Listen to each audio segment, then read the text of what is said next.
vuelta con ustedes aquí en Vox Populi 2021, ya con nuestro invitado aquí en el estudio. Nos encontramos con Juan Pablo Martínez, candidato a concejal de la comuna de Punta Arenas. ¿Cómo estás, Juan Pablo? Bienvenido. Muy bien, acá saludar a toda la gente que nos está mirando en esta helada tarde magallánica.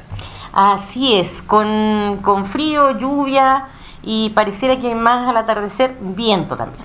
Así es, decían la semana pasada, me recuerdo que rachas de 90 kilómetros por hora, por lo menos todavía el viento no ha salido tan fuerte, pero sí está frío, yo creo que va pronto escarchando ya. Bueno, la Petra decía acá, nuestra amiga acá de la radio, que 90 grados es solo una brisa magallánica, así que no es de inquietarse. Así es. Bueno, Juan Pablo, indudablemente, indiscutiblemente, cierto, las últimas horas las últimas semanas, pero por sobre todo los últimos días y horas en nuestro país han sido bien complejos, con escenarios, yo diría, nunca antes vistos. Y bueno, las discusiones en el Parlamento, el gobierno, por otro lado, con sus propuestas y también esta decisión del Tribunal Constitucional respecto de la solicitud del presidente de la República, que en definitiva lo pone en una posición bastante difícil e incómoda.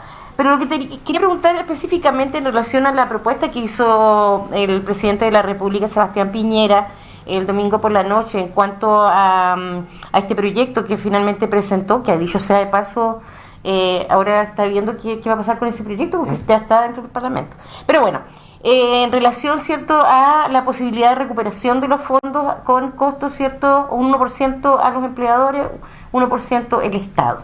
¿Cuál es tu opinión respecto de aquello? Mira, yo esa propuesta hace mucho rato que la vengo escuchando, principalmente de los defensores del sistema de la AFP. En algún momento se hablaba de un aporte tripartito, en que fuera un 1% del Estado, un 1% del empleador y un 1% del trabajador o trabajadora. Hoy día vemos que eso se reflota un poco a través de esta iniciativa del presidente con este 1% del Estado y este 1% de los empleadores, pero me llama la atención de que nuevamente el presidente al parecer se pega un disparo en los pies porque no lo consulta antes al parecer con los empleadores. Y también hay que decir que en Chile las empresas finalmente son de distintos tipos. Y acá, para todas las personas que nos están viendo, los que alguna vez han tenido gente contratada o han emprendido en algo, ¿no es cierto?, que uno tiene gente, de repente alguien dice un 1% no es tanto, pero finalmente al fin de mes, ¿no es cierto?, se siente muchas veces dependiendo de la cantidad de trabajadores o trabajadoras que tenga. Entonces me parece que es una medida que si no es consultada con los empresarios, obviamente va a haber por ese lado un rechazo. El porcentaje del Estado me parece bien, pero ahora también estaba viendo justo antes de venir de que había un proyecto ya que algunos senadores de oposición estaban presentando, dice relación con finalmente ya cambiar el decreto ley, eliminar la AFP y nacionalizar los fondos. Entonces creo que hoy día está todo súper revuelto, no sabemos bien para dónde va a salir todo esto. La insistencia del presidente de llevar al Tribunal Constitucional este proyecto, creo que finalmente, claro, se le devuelve, ¿cierto? Él nunca creo que pensó que iba a tener esta votación de 7-3. Además con todo este proceso raro de que se está impugnando, ¿no es cierto?, se está tratando de sacar a una ministra, ¿no es cierto?, del tribunal, que era muy cercana al presidente. Entonces yo diría que hoy día el tema está complejo más encima porque vamos a comenzar las elecciones y todo este ambiente enrarecido político, principalmente nacional, desde Santiago, sí o sí también rebota, ¿no es cierto?, a las regiones, y finalmente vamos a estar en un clima bastante complejo. Sin duda alguna, porque digamos, estas decisiones, cierto, que se van tomando nos afectan a todos y todas transversalmente en el país. Pero claro, indudablemente quienes más se ven afectados, cierto, son siempre quienes tienen mayores grados de vulnerabilidad en todo el gran sentido de la palabra. Volvamos a Punta Arenas. Entonces,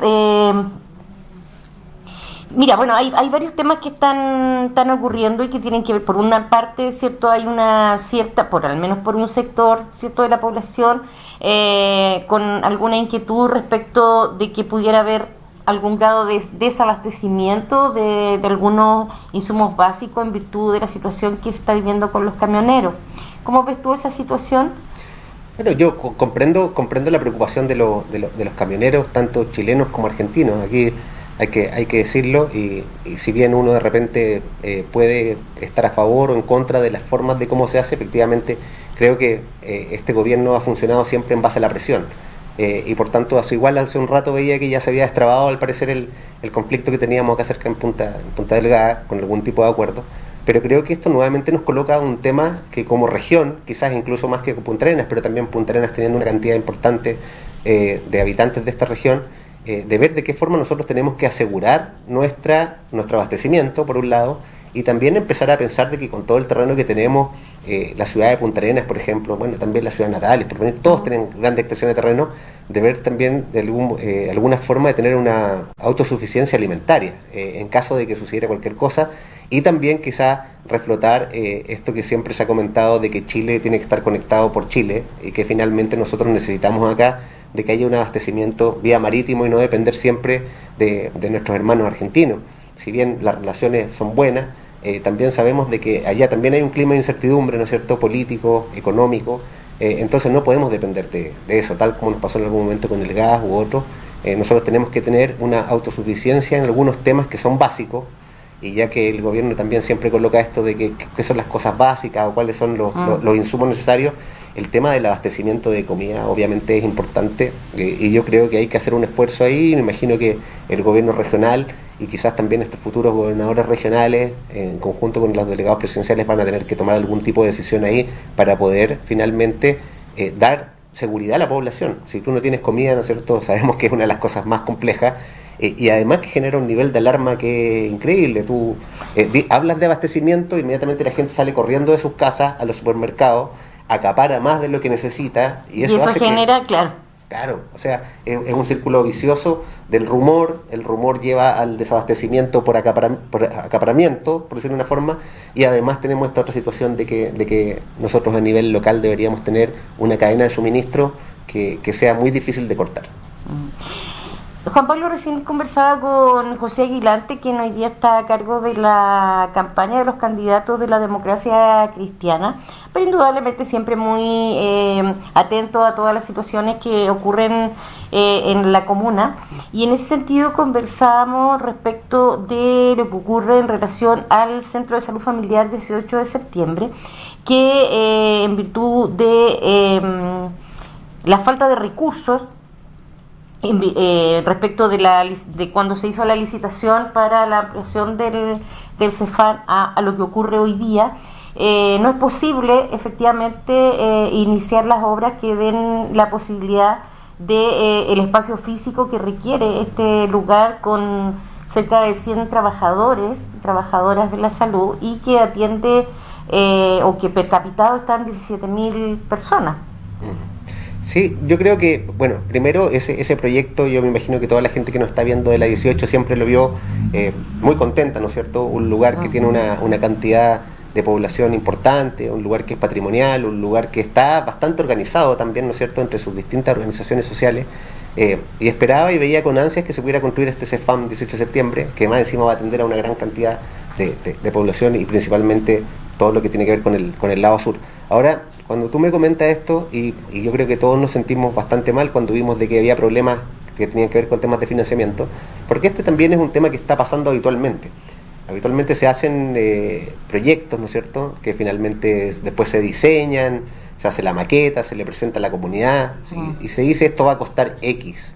Y de ahí después, cuando ya queremos empezar a echar a andar el proyecto, nos damos cuenta que eso costaba X más 100. Y finalmente empezamos con esos problemas. Ahora, ¿quién coloca la plata?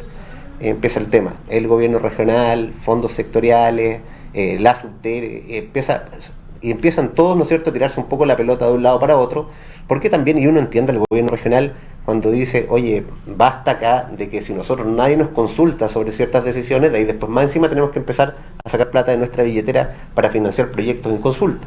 Entonces yo creo que todo lo que hemos conversado un poco tiene que ver también con una visión de que no estamos haciendo partícipes a las personas para que, ¿no es cierto?, participen en las decisiones, y que también estas decisiones, una vez que ya son validadas por la comunidad, tengan un financiamiento, y que ese financiamiento finalmente se entienda de que quizás en el año 1, en el año 5 y en el año 10 van a ser distintos, y que haya una visualización con respecto a eso. O si no, nos vamos a empezar a encontrar entrampados, como han habido muchos proyectos que finalmente se sacan mal los cálculos, no se pueden ejecutar por eso, y esto hace que se demoren. Después hay cambio de autoridades, ese cambio de autoridades incluso después muchas veces dice, no, estos proyectos no, y así uno como candidato también en las vueltas que se ha dado por la ciudad se ha encontrado con una serie de proyectos, maquetas, diseños y otros, porque también los vecinos y vecinas no lo tienen tan claro en qué estado se encontraba cuando se lo fueron a presentar como la solución a sus problemas, y así te puedo nombrar un montón. En Río Seco hay varios proyectos parados, la cancha de fútbol, el mirador a cielo abierto, la costanera,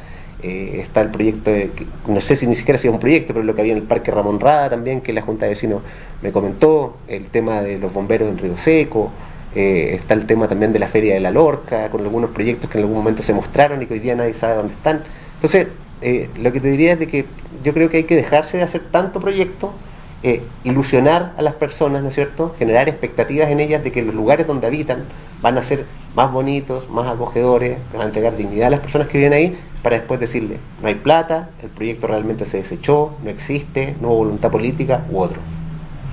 Ahí pareciera que cobra mucha relevancia lo que señalabas al principio de tu intervención en cuanto a la participación de la comunidad, justamente para resolver y decidir en cuanto a cuáles son sus prioridades, también de las necesidades a las que hay que darle respuesta con mayor prontitud, y que eso de alguna manera también pueda tener un eco en quienes toman las decisiones finalmente.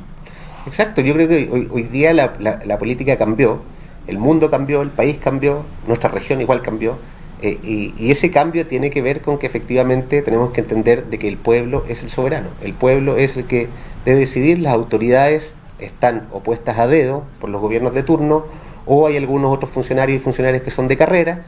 Está bien, ¿no es cierto?, que el sistema los tenga, porque finalmente son gente que está capacitada para poder cumplir esas funciones, pero y también hay otras personas que son electas por votación popular, pero eso finalmente es un mandato que se entrega por un momento, ¿no es cierto?, y uno lo que tiene que hacer es ir hacia esas personas, hacia esas agrupaciones, hacia esas organizaciones, y solicitar cuáles son las visiones que ellos tienen, y de ahí después uno solamente funcionar en modo de gestionador, de puente, y eso llevarlo. Acá las fórmulas mágicas, la invención de la rueda, yo creo que eso ya pasó de moda, este tema también de que a cuatro paredes se tomen decisiones, o por tecnócratas desde Santiago, ¿no es cierto?, que finalmente sacan principalmente números y tratan de con eso hacer simulaciones de realidad. La realidad está en la calle, la realidad está en el barrio, y es allá donde uno tiene que ir a consultar para que finalmente esto sea validado por la gente. Si no, después igual termina rebotando en la cara y la gente termina diciendo por qué se hizo esto si a nadie se le consultó. Yo creo que ahí hay un cambio también importante, y en este periodo en que estamos en elecciones municipales, además de gobernadores regionales, pero además de constituyentes,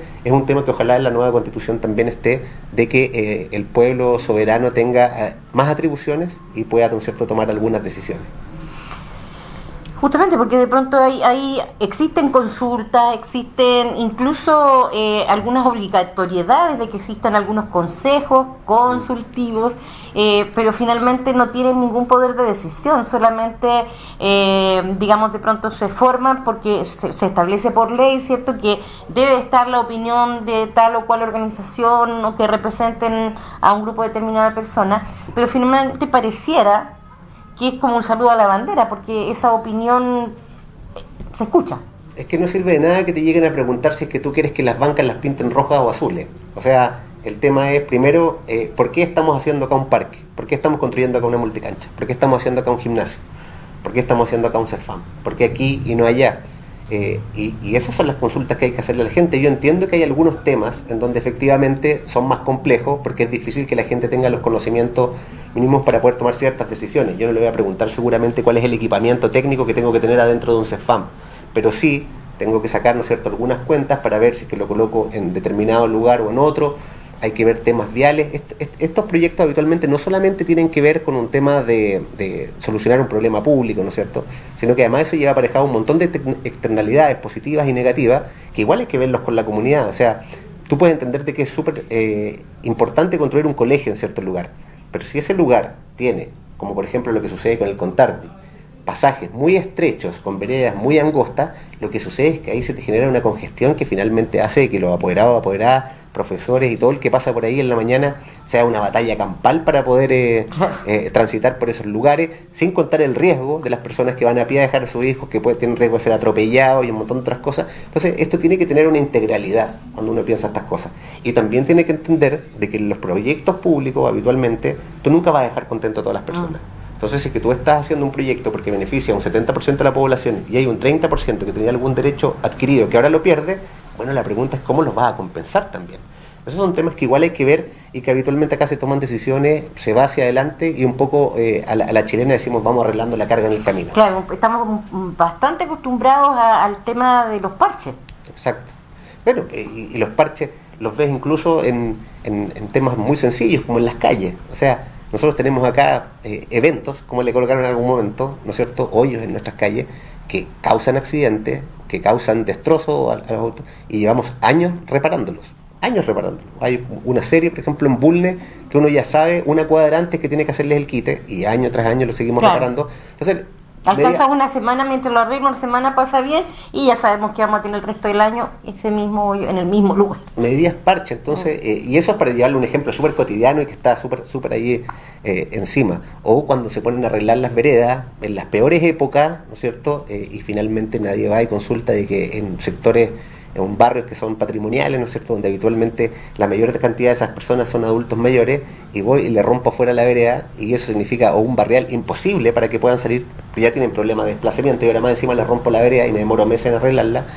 Hay ciertos periodos que uno podría decir de que son bastante mejores, mirándolo desde afuera, para poder hacer esos arreglos. Entonces, de repente hay cosas que no son de sentido común. Yo creo que tiene que volver a primar la política del sentido común y que finalmente la gente diga, qué bueno que se está haciendo esto porque nosotros lo pedimos, más que porque se le ocurrió a alguien, algún iluminado, tecnócrata o otra persona que más encima habitualmente llegan de Santiago a esas decisiones.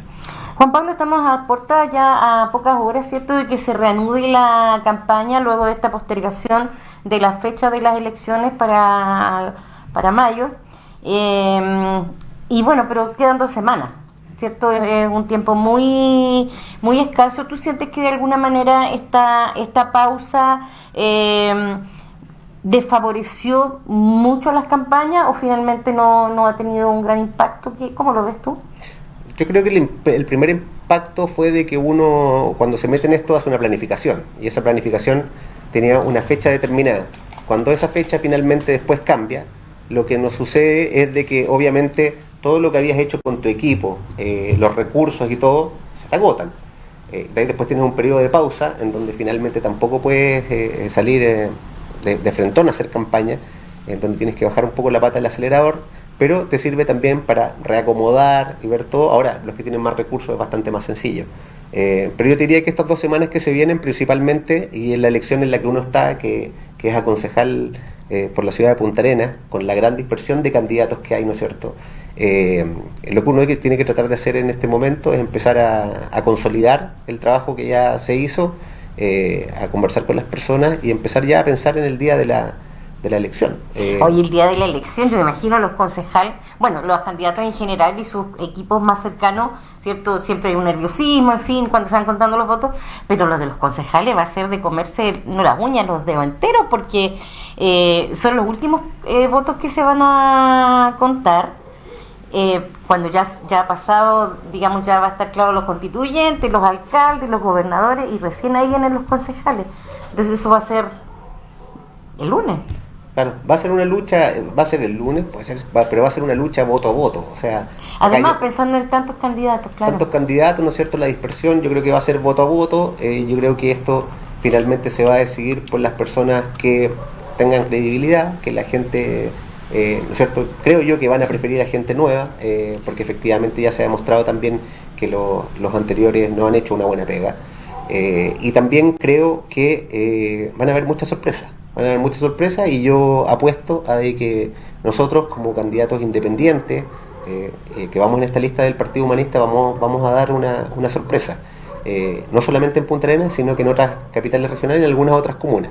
Así que eso es lo que uno espera, estamos tranquilos, cuando uno ya ha hecho el trabajo bien, no queda más que, obviamente siempre hay nerviosismo, pero no queda más que esperar, porque lo importante es que uno pueda al final del día decir, hicimos todo lo que estaba a nuestro alcance, y con eso uno puede ya estar tranquilo. El resto hay que dejárselo a la ciudadanía, y esperar de que efectivamente participen. Yo creo que eso es lo más importante, que la gente participe esos días, porque no da lo mismo que salgan en estas elecciones.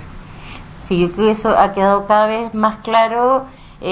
Ojalá escuchemos cada vez menos eso que, bueno, total, yo tengo que seguir trabajando igual. Sí, claro, todos tenemos que seguir trabajando, pero efectivamente no da lo mismo quien esté representándonos y quienes tomen las decisiones. Así que me sumo a esa invitación de estar muy bien informado, informada, y para que también esa votación sea una votación responsable y con conocimiento.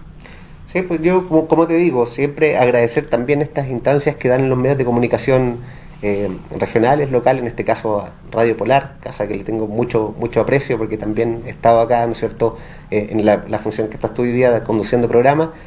Sé que ustedes también van a tener una pega importante esos días de las elecciones. Yo sé que los medios tienen que estar en todos los frentes, en todas las comunas. Es una pega que igual para ustedes va a terminar el lunes, quizás más tarde. Sí. Van a estar todos desplegados. Pero eso, invitar a la gente a participar, invitar a la gente a pensar en una nueva comuna, en una nueva región, en una nueva forma de hacer las cosas. Ya aprendimos, ya tuvimos estos años de aprendimiento, ¿no es cierto?, de aprendizaje,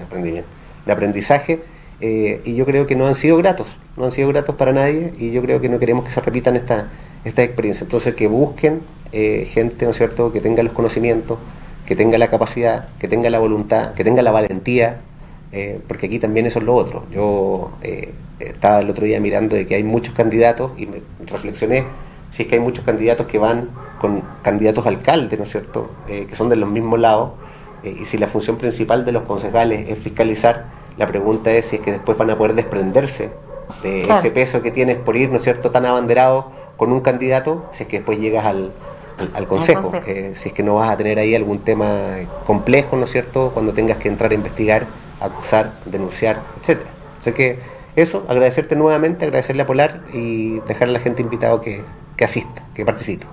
Bien, Juan Pablo, que estés muy bien, muchas gracias por estar con nosotros. Muchas gracias a usted.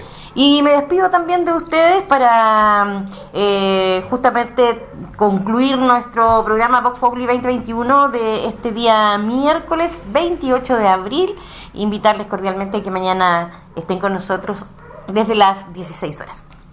Que estén muy bien.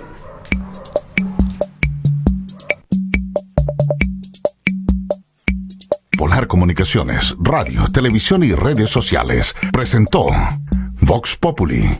Conduce Soledad Ruiz Obando.